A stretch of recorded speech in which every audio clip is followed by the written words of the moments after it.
Well, I will tell you the old way of doing it.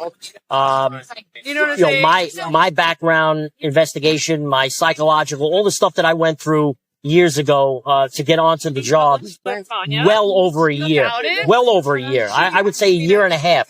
And that's not even including the time to take the examination, the initial examination to get on the job.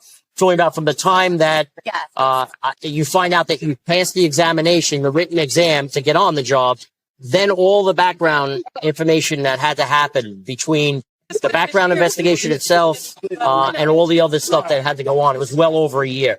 And by using Guardian and being able to streamline that, because when you think about it, all my college transcripts, all my employment history that I had to get, when you think about the process of what that looked like in the past, where you have to first tell the agency where you worked and where you went to school. That takes a lot of time to fill out this THQ. Exactly. Then you fill out a form.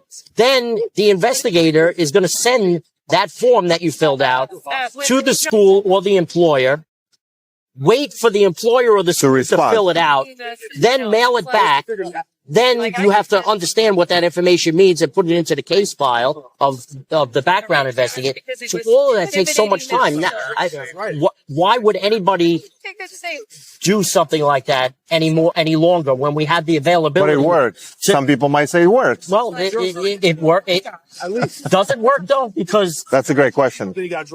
You have to now. What happens if you don't get that information back? That's an excellent point. Now you have to call them and say, "Where is it?" Have to send out a new form. I didn't get the first form. Send me out another form. All of these things that go into it, where at a touch of a button, we could just send all this information out to employers, schools, whatever, and get that information back. So while I can't, for individual agencies, I'm hard pressed to quantify how much time we save and to put a number on how long a background investigation takes, because it's going to be dependent on how deep a background investigation goes. And that could vary from agency to agency. But I will tell you that compared to the way of doing it the old way, drastic, significant reduction in time, money, and resources needed to be able to do it this way.